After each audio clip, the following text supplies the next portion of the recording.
Isang mapagpalang umaga sa bawat isa po sa atin, mga kapatid.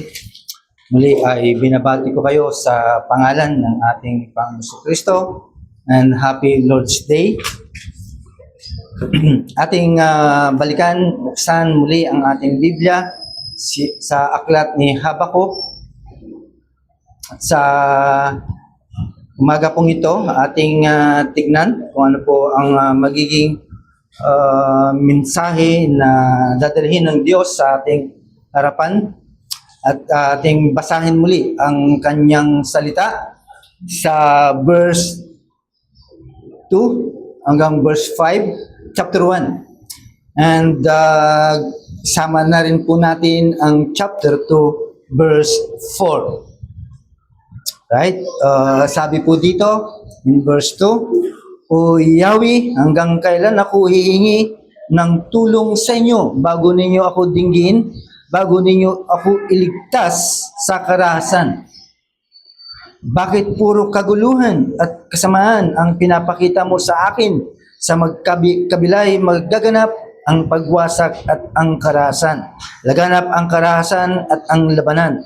Ang batas ay walang bisa at walang pakinabang at hindi umiiral ang katarungan. Sa husgado ay laging natatalo ang masasama. Ang walang kasalanan kaya't nababaluktot ang katarungan. Verse 5, pagkatapos ay sinabi ni Yahweh sa kanyang bayan, masdan mo ang mga bansang napakalibot sa iyo at mamangha ka at magugulat sa iyong makikita. Hindi magtatagal ay meron akong gagawin. Hindi mo paniniwalaan kapag nabalitaan mo. Chapter 2, verse 4. Ito ang mensahe. Ang hambog ay mabibigo sa kanyang pagmamataas. Ngunit ang matuwid ay mabubuhay sa pamamagitan ng kanyang pananampalataya. Hingi tayo po ng tulong sa ating Diyos sa pamamagitan po ng panalangin. Panalangin po tayo. Patuloy Diyos na umasa po kami sa oras po ito sa tulong ng banal na Espiritu na siyang magpala sa lahat ng aming mga pandili, Panginoon. Kaya salamat po muli, O Diyos. Ito po ang aming dalangin sa pangalan po ng aming Panginoon Kristo. Amen. Tandaan po natin, mga kapatid, sumabog ang giyera between Israel, US, and Iran. No? So, pagkatapos nun, samut-sari ang ating mga napakinggan at kanya-kanyang opinion. Right?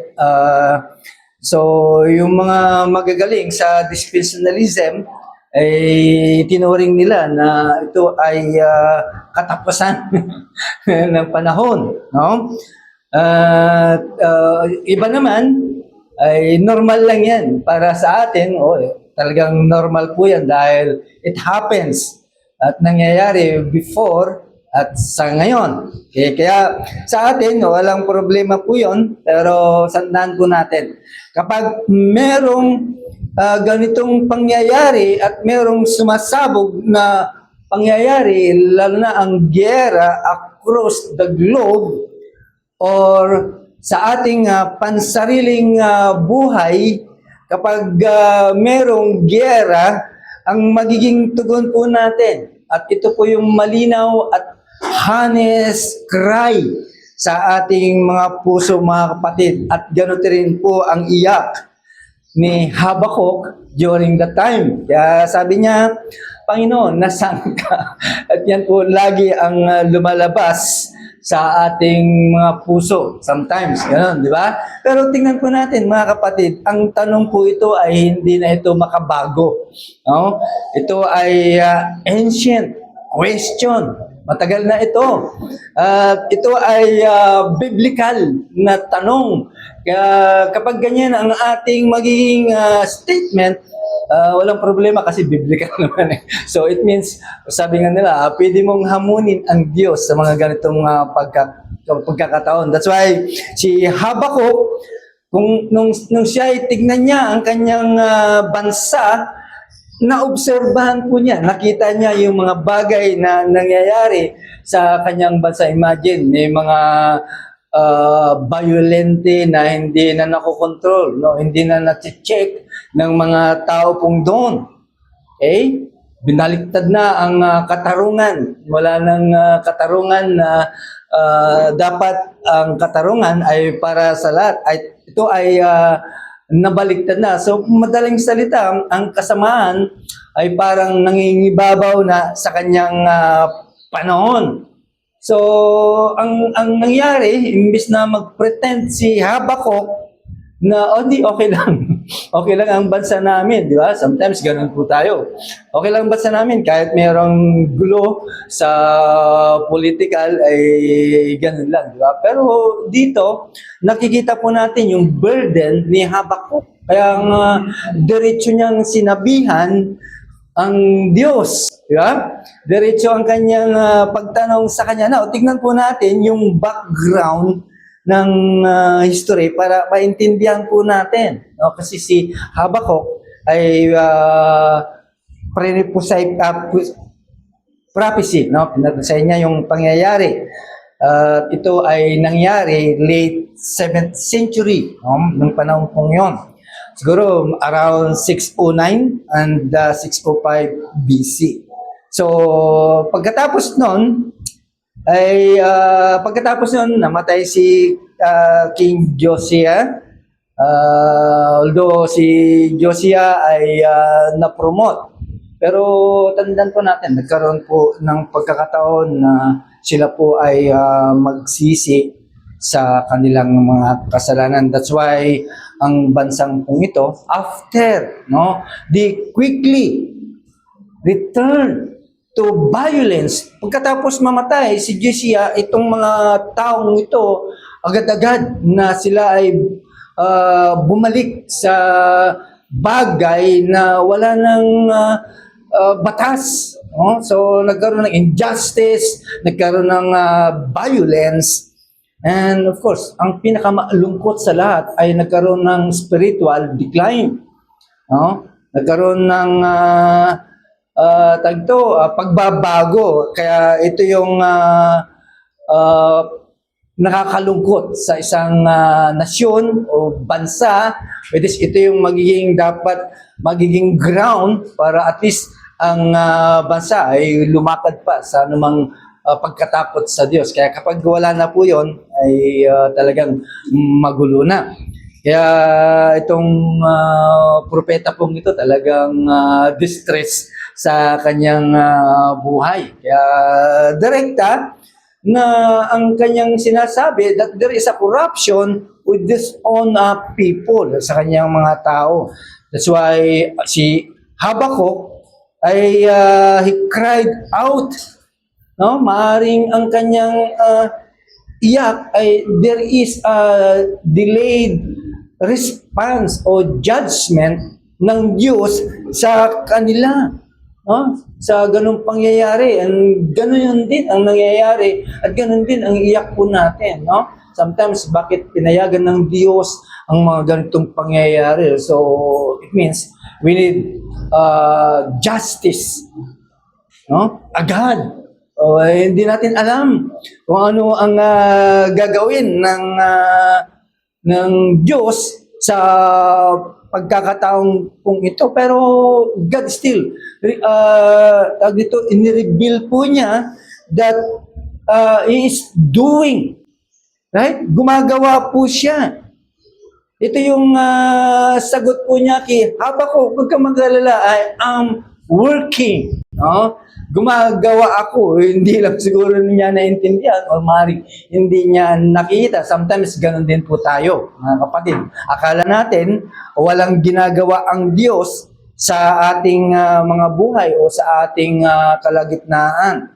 Kaya with that ay talagang nagkaroon ng moral decay, nagkaroon ng geopolitical upheaval. No? Of course, ganun din ang nangyari. At yan din ang nangyayari sa ating mga bansa. That's why, yung urgent na tanong, okay, ni Habakuk sa ating Diyos, there is also a surprising reply ng Diyos. Ganun, kabilis ang sumagot sa ating Panginoon. Kaya tingnan po natin yung bigat na pinakawalan ni Habakuk sa kanyang Diyos. At ito po ay makakatulong din po sa atin bilang mga Kristiyano. Imagine, hinamon niya ang Diyos, no? Panginoon, gaano katagal, gaano ka katagal sumagot? Now, tindan po natin mga kapatid. Ito ay tapat na tanong. This is a honest question regarding sa Diyos. No? Imagine, how long, Lord? How long shall I cry for help? Okay? And you will not hear. Hindi ka nakikinig. Hanggang kailan ba ako iiyak sa'yo? Tatawag sa'yo, pero hindi ka nakikinig eh.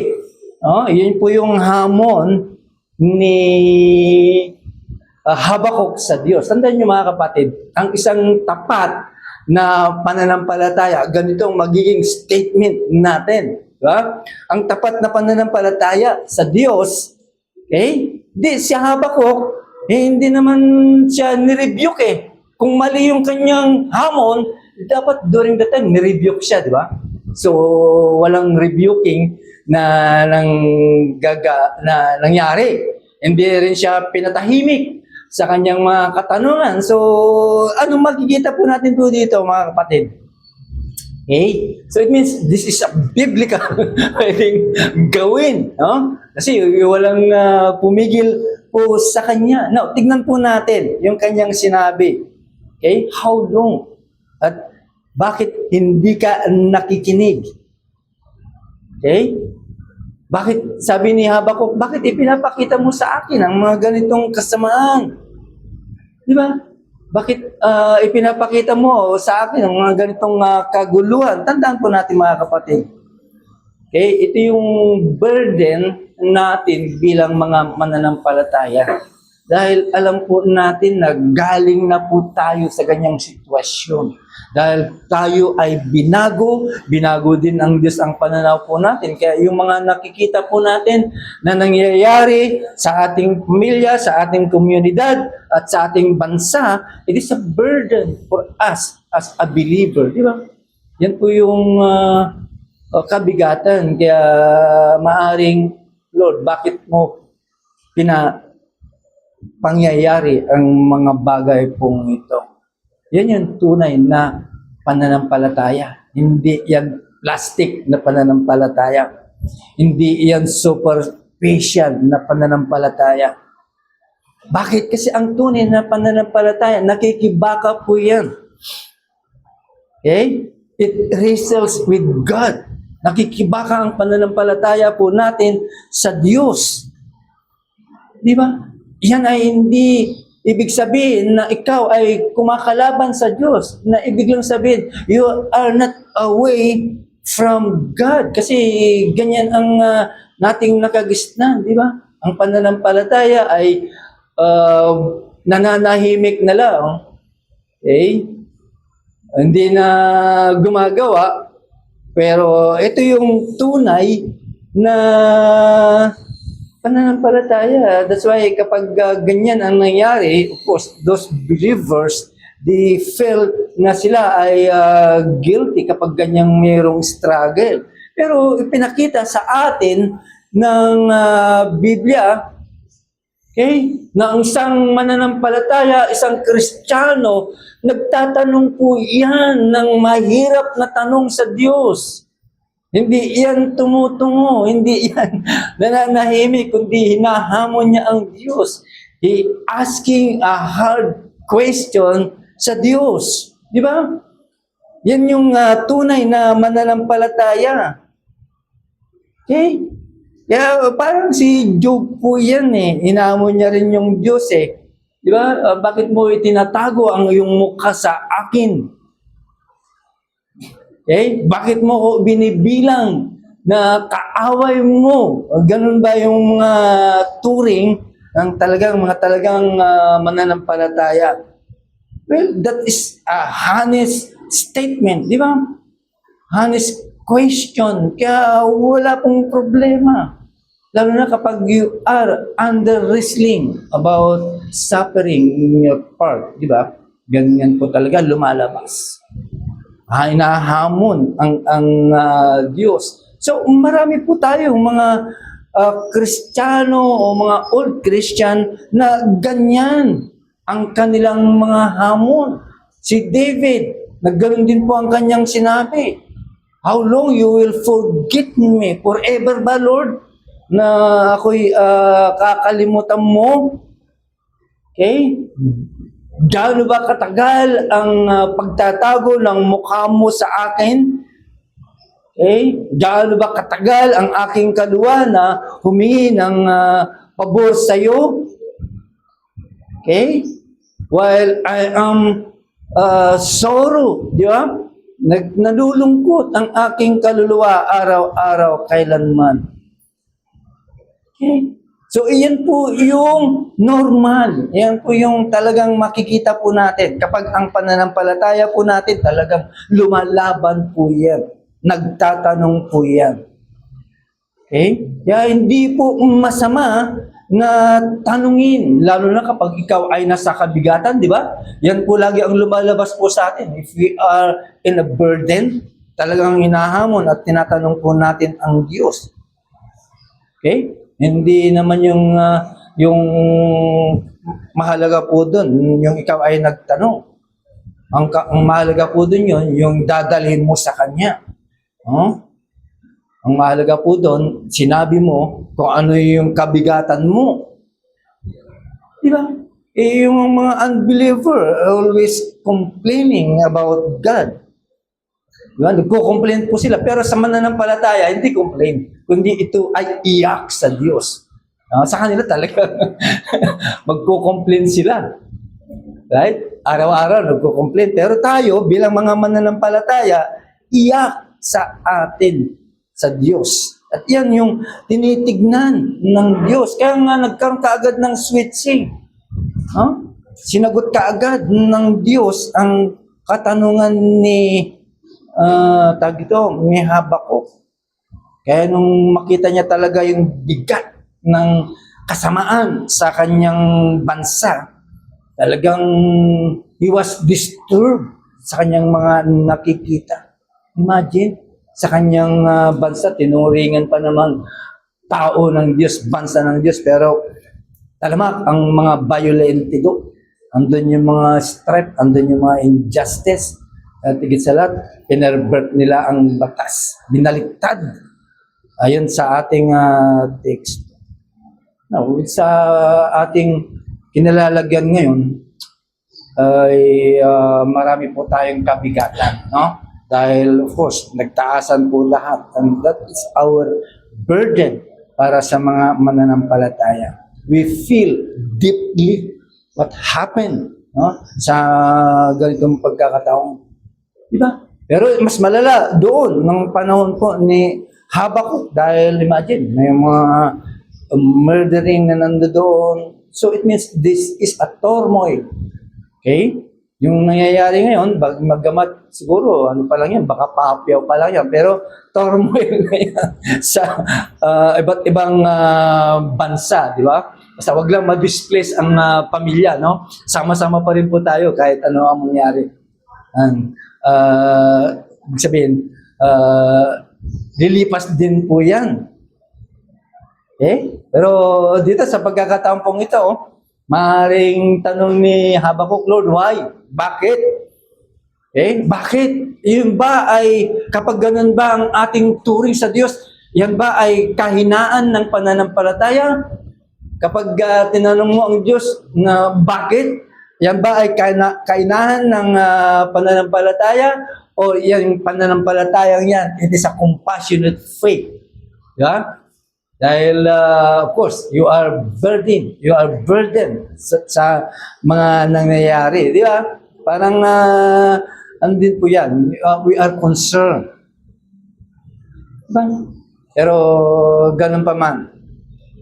Ang pagkakataong pong ito, maaring yung nangyayari, pero we know that God working. Okay? There is working happening out of sight. Di natin alam. Di ba? Ganun po tayo tumingin. na ang Diyos po natin ay hindi yan natutulog, kundi yan ay kumikilos. Now, tignan po natin yung response ng Diyos sa verse 5. Di ba? May response ang Diyos. Kaya nagkaroon dito yung turning point. Okay? Akala ni Habakuk, ang Diyos ay inactive. Pero sinabi sa kanya, personally, I am working. Diba? So, ganun ba? Nakikita lang ba natin ang Diyos kapag may nakikita natin, may kaganapan? Like our prayer. Diba? Nakikita lang ba natin ang Diyos kapag ang prayer mo ay sinagot? God is still working. Even we cannot see it. Hindi natin nakikita. No, tingnan po natin yung emphasize ng sinabi ng Diyos. I am doing a work. Tandaan po natin, hindi niya sinabi na ngayon pa lamang ako nag-uumpisa. Hindi niya sinabi na I might work. Pero pag titignan po natin, it is a present tense activity. Kumikilos ang Diyos in any time, in any way. Kaya ang langit ay hindi po yan, akala natin idle, no? Hindi, talagang kumikilos po yan. Kung ang tingin po ng sanlibutan sa Diyos ay walang ginagawa or else kasi agkaroon ng chaotic ang bansa, akala nila ay hindi kumikilos. Pero tandaan po natin mga kapatid, God still governing, namamahala pa rin sa ating kalagitnaan. God still restraining. Pinipigilan niya pa rin ang mga bagay. At higit sa lahat, patuloy pa rin niya na i-direct ang mga pangyayari. Kaya wala po tayong magiging problema because matatapos at matatapos ang kanyang mga binabalak, ang kanyang mga purposes. He was accomplishing his purposes. Kaya hindi naging problema sa atin bilang mga mananampalataya because we know it. Di ba? Kaya yung mga pangyayari, hindi na tayo nasusurprise po dyan. Yung mga pangyayari sa buhay mo, hindi na surpresa yan sa iyo. Okay? Hindi na yan bangungot sa iyo.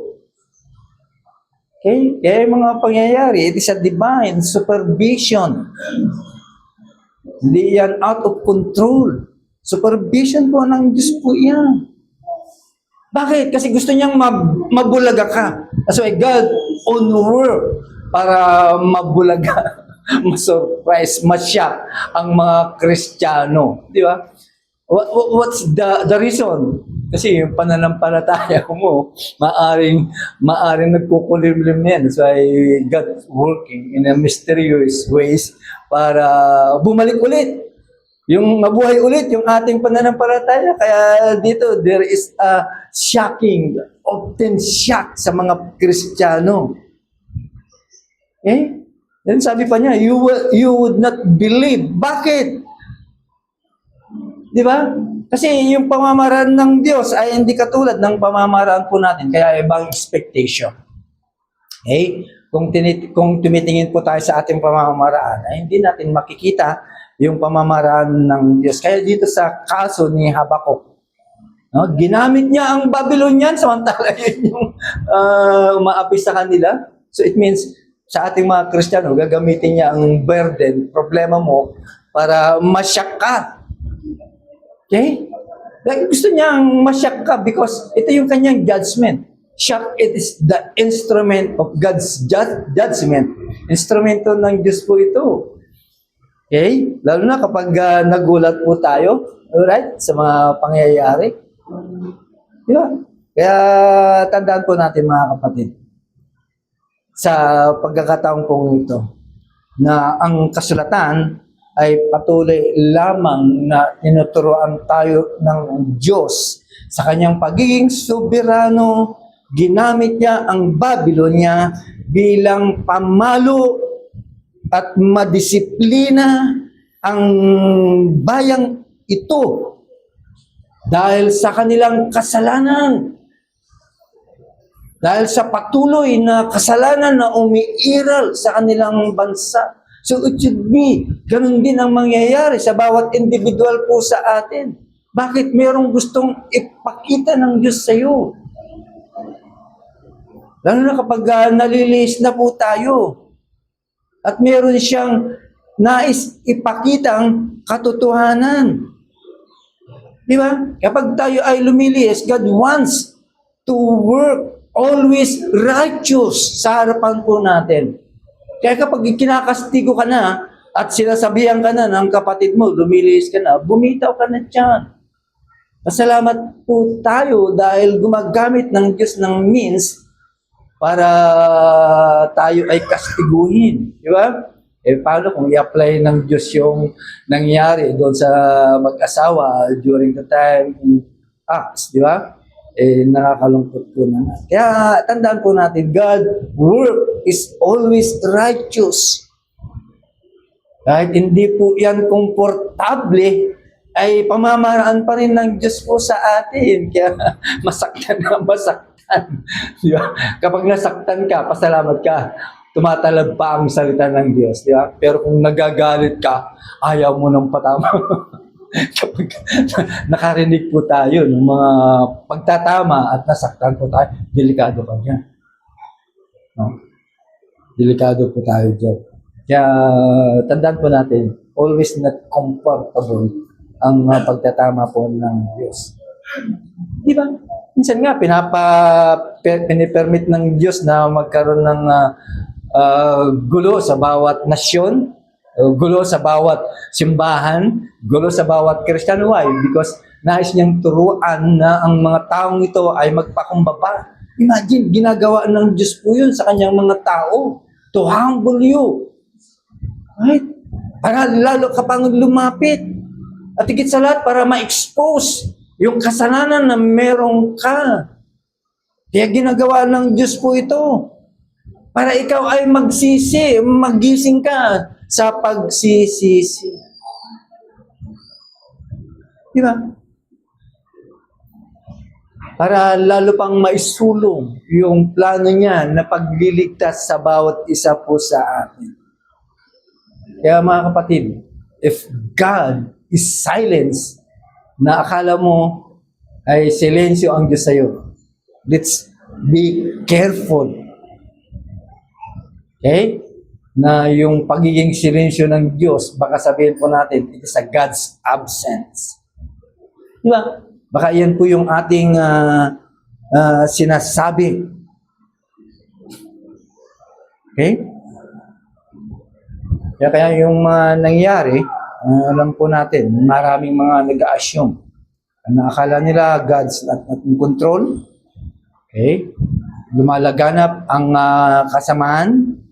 At yung nangyari in history ay paulit-ulit. Pero dito sa pagkakataon pong ito, ay itinama po tayo ni Habakuk. Di ba? Yung nangyayari ito, God is working. Even the world is shaking. Even the economy is shaking. God is still working. Kumikilos po ang Diyos. It's a blessing dahil naintindihan po natin ang mga bagay na nangyayari because alam mo, tayo po ay namumuhay under side of providence. Itong side na to, providensya ng Diyos. Itong side na to, bala ka na kung paano mo interpret ito. Pero nakikita ng Diyos pa rin yan. Every side. Okay? Kaya ang panawagan ng Diyos sa atin bilang mga mananampalataya in chapter 2 verse 4. Merong panawagan sa atin. Right? Na magtiwala. Because sabi niya po dito, the just. Sino ba yung mga just? Sino ba yung mga matuwid na ang mga matutuwid daw ay mamuhay sa kanyang pananampalataya. Paano mo may pamamuhay? Yung pananampalataya mo, pag ganito ang nangyayari. Hindi na sapat ang ating sweldo kapag nagtaasan ng lahat ng bagay. Paano, paano tayo magiging tahimik? Pero may panawagan. May panawagan ng Diyos sa bawat mananampalataya na tayo ay mamuhay sa ating pananampalataya. Tandaan po natin mga kapatid, itong faith na to, ito yung angkla ng libro ng Biblia. Ito yung pagiging angkla ng Kristiyano, yung pananampalataya. It is the anchor of the book. Okay? Yung mga tanong ni Habakuk ay hindi naman sinagot lahat ng Diyos eh.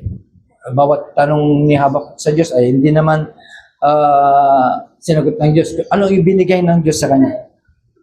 Okay? Mas higit ang kanyang isinagot kay Habakuk. Right? Bakit? Kasi tandaan po natin mga kapatid, every uncertain times, okay, we have to use the principle of living. Ano ba yung prinsipyong iyon? Yung pananampalataya. Yung lifestyle. Ano ba ang lifestyle ng mananampalataya? Ng mga Kristiyano? Yung kanyang pananampalataya. Kaya ito yung lifestyle ng mga matutuwid. Yung pananampalataya. Lifestyle mo yan. Yung pananampalataya mong yan. Kaya lagi yan nagagamit. Kasi lifestyle. So ibig sabihin, nabubuhay ka dyan. Okay? Nabubuhay ka sa pananampalataya. Kaya nga sabi ng text po natin in chapter 2 verse 4, you shall live by faith. Mamuhay po tayo ng may pananampalataya. Ipamumuhay mo yan, hindi mo lang yan gagamitin, bibisitahin kapag merong kang gusto at merong kang burden, kundi yan ay lifestyle mo. Diba? Minsan ganoon. Ina-apply natin ang pananampalataya kapag meron, nasa gitna po tayo ng ganyan. Okay? Hindi yan sinusubo. It is not a try faith. Okay? Kundi ito ay occasionally ginagamit ng Kristiyano. Kaya nga sabi niya, live by faith. Di pamumuhay po natin po yan. Bakit kaya? Kasi kailangan po natin mga kapatid, sa mga ganitong pangyayari, no? There is economic decline. Hindi naman decline pa dahil nasusolusyonan pa naman yan.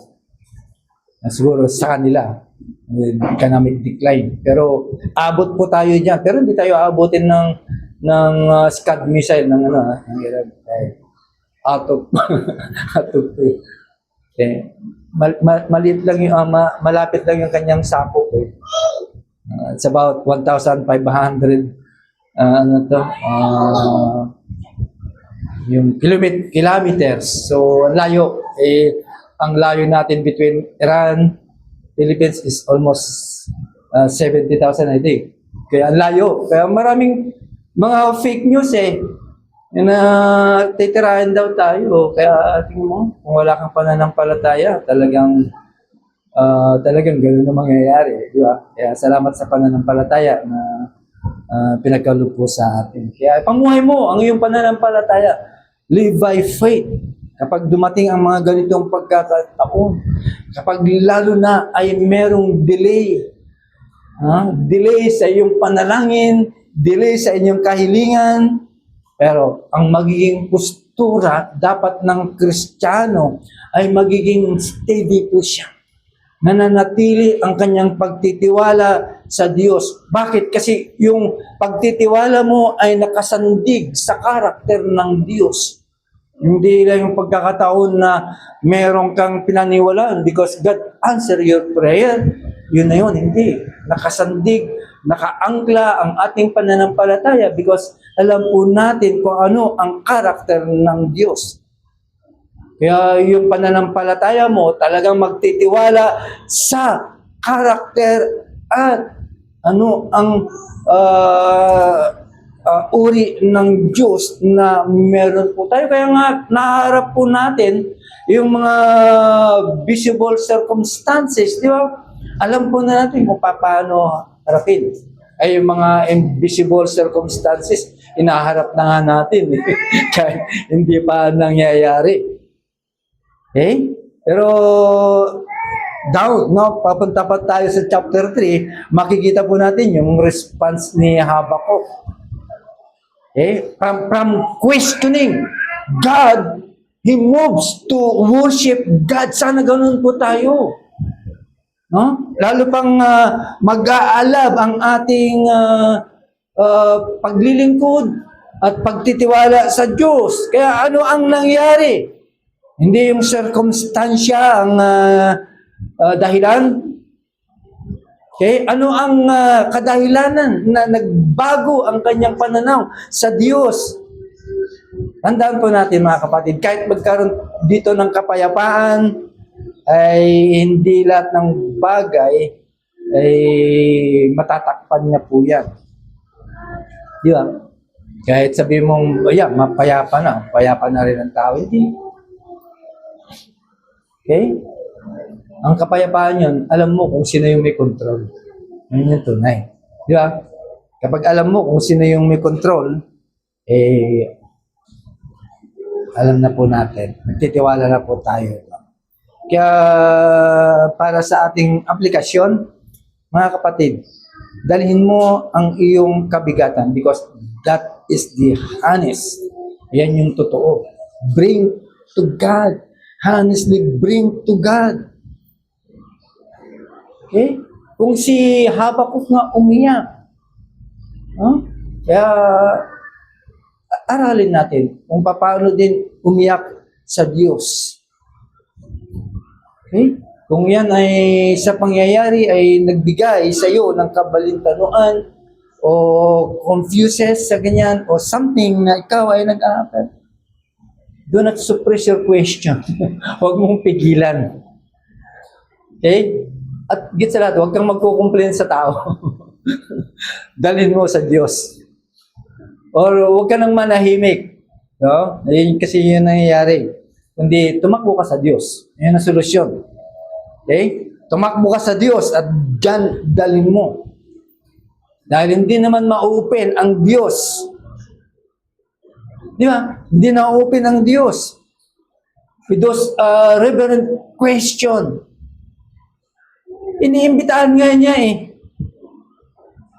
Di ba? Iniimbitahan nga niya ang mga tao eh na lumapit at tumakbo sa kanya at tanungin. Okay? Diba? Yung mga bagay na nangyayari sa paligid po natin, we must interpret that God's sovereignty. No? Makapangyarihan po ang Diyos. Kaya si Habakkuk, natutunan niya, nakita niya, that even hindi niya nakikita ang Diyos, pero alam niyang kumikilos ang Diyos. Kaya dapat ganun din po tayo. I-train po natin ang ating mga isipan na ganun din ang nangyayari.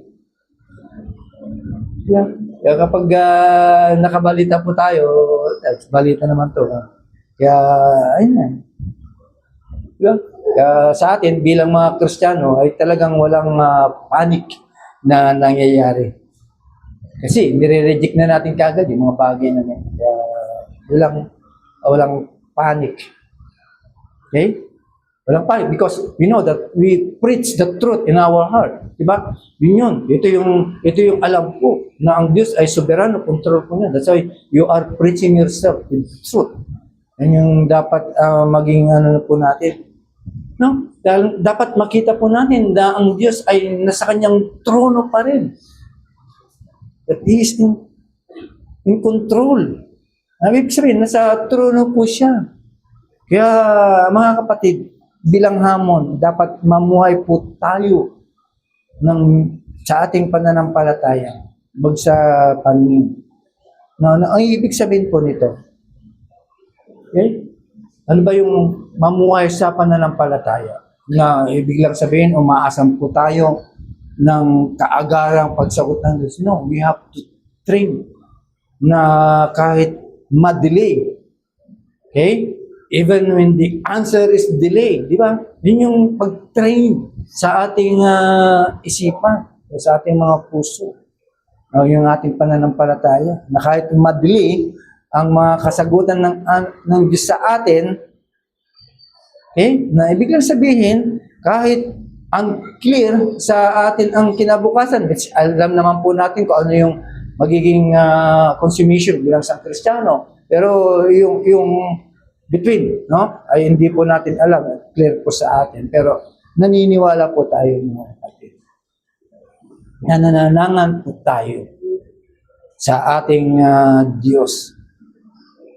Okay? Kaya yung pananampalataya mo ay isang tunay na pagdidepende sa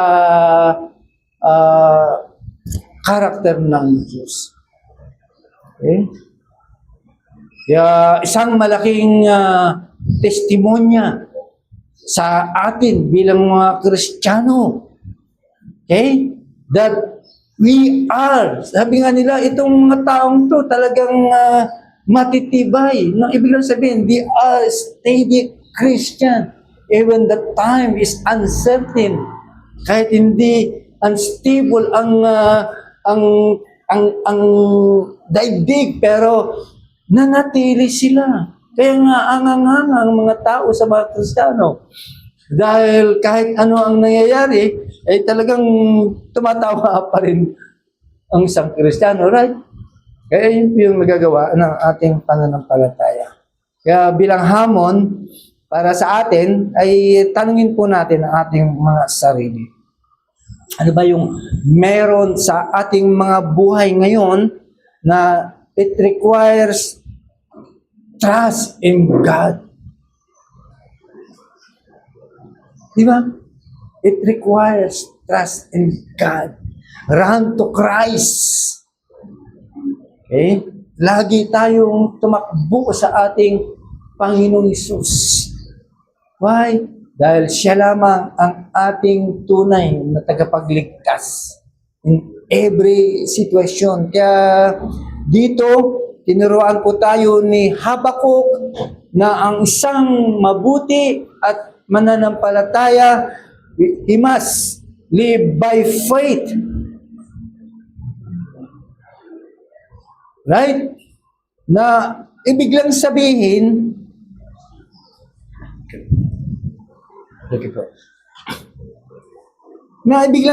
natutunan po natin na mamuhay always sa ating pananampalataya at higit sa lahat ay manangan po tayo.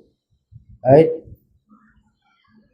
Lagi sa ating Panginoon. Diba? Kaya kapag ang buhay po natin talaga namang very fragile, di ba? Hindi naman natin nasisiguro po yan. Kaya sometimes na-expose yung ating mga katanungan sa Diyos, di ba? Believe me, of course, honestly, minsan yan talaga ang tanong natin, magamat hindi nyo na isi-share sa ating pero that's true, di ba? Sometimes dumarating pong gano'n. Di ba? Kaya sabi nga kanina ni Joshua, are you ready to meet your God? Okay? Kasi in-expose ka sa mga mas malalim na tanong, pero ikaw ba talaga handa na makadaopang palad mo ang iyong Diyos? Yeah. Are you ready? Para sa wala pa kay Kristo, tandaan po natin, maging mapayapa man ito sa mga nangyayari, it cannot save soul. Cannot save your soul. No? Even yung lakas mo, you cannot remove your sin. Yeah? Kahit malakas ka, hindi mo kayang tanggalin ang kasalanan. Kahit magpaka-religious ka pa dyan, anumang effort na gagawin mo para ikaw ay masecure yung buhay, hindi yan ang kadahilanan, kundi ang ating Panginoong Hesus lamang, no? Who is crucified and risen. Okay? Kaya nga siya yung kanlungan ng mga makasalanan. He is the safe refuge for us bilang mga makasalanan. Okay? Kaya mga kapatid, sa pagkakataong ito, huwag mong tignan kung ano ang nangyayari sa sanlibutan, kundi tignan mo, examinin mo kung paano yung standing mo sa Diyos. How you stand before God. Huwag mo lang istorbohin. Huwag ka nang dyan kung ano yung nangyayari. Kundi check natin kung ano po ang estado po natin sa Diyos. Okay? Tandaan po natin na ang ating Panginoon ay sufficiente sa lahat ng mga nagtitiwala sa Kanya. To those trust, no? Sa lahat ng mga nagtitiwala sa Kanya ay enough si Kristo at sufficiente sa Kanya. Manalangin po tayo. Aming Diyos, kami po ay nagpapasalamat sa pagpapahayag ng iyong salita at natutunan po namin, Panginoon, muli ang magtiwala sa iyo at ipamuhay ang pananampalatayang kaloob po sa amin. Salamat po sapagkat ito yung aming sandata, ito ang aming kalasag, ito ang aming kalakasan. Dahil ito yung panawagan po ninyo sa lahat ng mga Kristiyano na mamuhay po kami sa pananampalataya po ito. Sapagkat ito ang magiging susi sa lahat ng bagay. Alam po namin, Lord, na daraan kami sa mga bagay po ito. Pero it needs, kailangan po namin magtiwala po sa inyo. Kaya kami po ay nananangan dahil ikaw ang Diyos na siyang may tangan. Ikaw ang Diyos. In your character ay nakasalalay po Lord ang mga pananampalataya po namin. Kaya maraming salamat po, Panginoon. Sana ay naintindihan po namin, nakuha po namin ang mensahe pong ito at tulungan niyo po kami na ipamuhay po namin po ito sa aming mundo. Salamat sa pagsustina ninyo sa amin sa pamamagitan po Diyos ng mga pangaral, sermon na aming napapahinggan. Po aming dalangin sa pangalan po ni Jesus. Amen.